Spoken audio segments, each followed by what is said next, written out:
You know, with all of the recent legislation that's been proposed here in the state of Maryland, it's gotten a lot of people thinking, well, what the heck can I do to protect my rights where I live? Because it's becoming more and more apparent that these laws are coming to you whether you like it or not. And if you live in New York or California, they're already here and you're subject to them as we speak. One of the great problems with airsoft is we can lull ourselves into a sense of false security where we think, well, they're just toys. I mean, who the hell is going to want to regulate a toy? Well, there are people out there that are actively engaged in trying to regulate them. You might think, well, I live in a state like Texas and ain't nobody in the legislature in Texas is ever going to make an airsoft gun illegal. Well, that may be true, but there are people on the national level like Barbara Boxer from California who's introduced Senate Bill 213 that seeks to regulate airsoft guns on a federal level. So whether or not your state legislature is actively engaged in pursuing this legislation, it's coming to you one way or another. Recently, I was watching a video by a guy named Koli in Noir, and if you get a chance, check out his channel. He's got some excellent videos, and he is a fantastic advocate for the Second Amendment.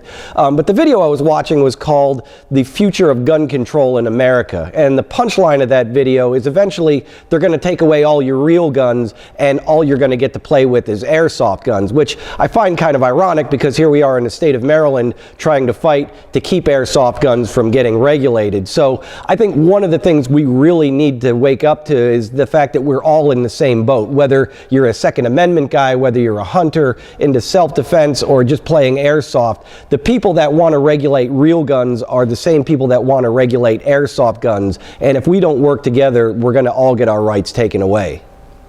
So the good news from the state of Maryland is that both of the bills that were proposed were withdrawn from the committees. So we've gotten ourselves a momentary reprieve, but the sponsors of both of those bills are committed to bringing them back again next year. So we need to be aware of what our strategy is going to be moving forward, whether we're going to be coming up against these state bills or some federal legislation. It's inevitable that we're going to be dealing with this further in the future.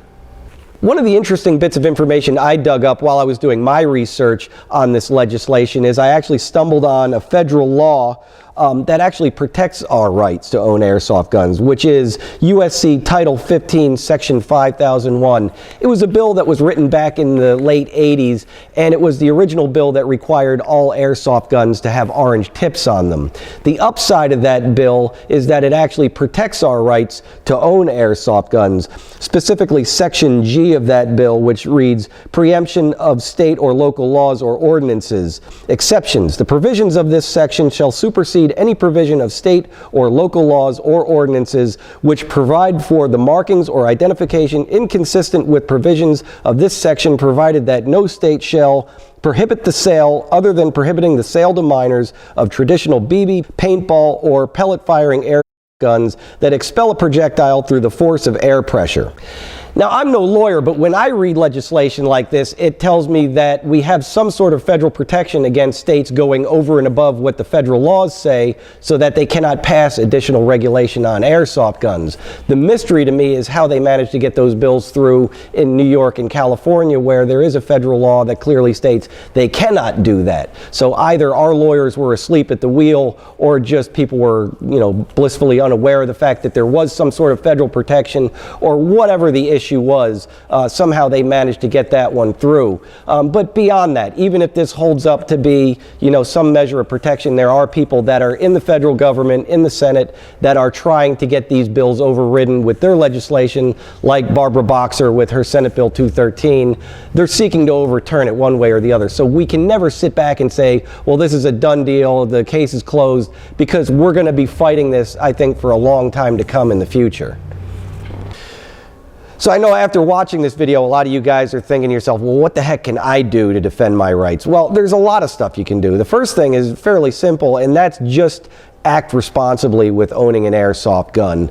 The root of a lot of these problems that we're seeing is the fact that people are going out and doing stupid stuff with airsoft guns, which makes some guys say, there needs to be a law against this kind of stuff, and those are the problems that are being created. So unfortunately, there are a very small minority of people that get airsoft guns and just act stupidly. The people I see here on a daily basis are some of the most responsible people I've ever seen, but occasionally you read about them in the news where some parent buys a gun, gives it to their kid, and tells them to go play out in the street, and the kid gets killed by a cop. That's the kind of problems we need to protect against. So if you're a parent, you need to maintain some sort of oversight over your kids. So if you buy them an airsoft gun, I'm afraid you're going to have to be responsible and actually watch them while they're going out and playing with it. You know, if you're out in Ottumwa, Iowa, and you own an airsoft gun, you can probably go outside your house and play with it and not have to worry about it. But if you live in Cleveland, you can't go outside and scare people with airsoft guns. So number one, act responsibly. The next thing you can do is be more proactive as to who you vote for. We run into a lot of trouble with people that just don't think of airsoft as being a Second Amendment issue. But face it, the people that want to limit your ownership of airsoft guns are the same people that want to take away real guns. So if you're going out and voting for candidates based on other issues like social issues, you're not doing anybody any favors. You need to be aware of where they stand on the Second Amendment, because if you're voting for somebody that's a pro-gun control candidate, you're potentially putting somebody in office that's going to take away your rights to own airsoft guns. Another thing you can do is get more active with your local government. If you hear about laws or ordinances that are being proposed in your area that are going to restrict airsoft, it's very important that you get out there and oppose these laws. But it's equally important that you do it in the proper fashion, because if you do it wrong, you're going to cause more problems than you're going to solve. And it's very important that what you do reflects well on the airsoft community. So you need to consider how you look and what you're going to say before you go in there, because if you look like you just wandered in off the streets with nothing prepared, you're really going in with one strike against you, where these guys are just basically going to look at you and go, look at this frickin' guy. And no matter what you say after that point really is not going to matter, because they're not even going to hear you. So consider what you look like and what you say before you even go into these hearings, so that you reflect well on the rest of the airsoft community. Lastly, and most importantly, we need to get more organized. I know there's a lot of little splinter groups here and there around the country, but there really is only one national organization that stands a chance of representing all of our interests in this matter, and that's the National Rifle Association, which I am a member. You know, we really can no longer think of ourselves as being outside of the interests of the Second Amendment people, because the people that are trying to take away our stuff are the same people that are trying to take away their stuff. So we really need to work together towards a common goal to defeat these people. So join up. If you don't know where to go to NRA.com, or we'll put some links down in the description so you can figure out where to go. But it's pretty simple. Join up, get your membership, and do your part to protect your rights in airsoft. So until the next time, don't let the bastards get you down.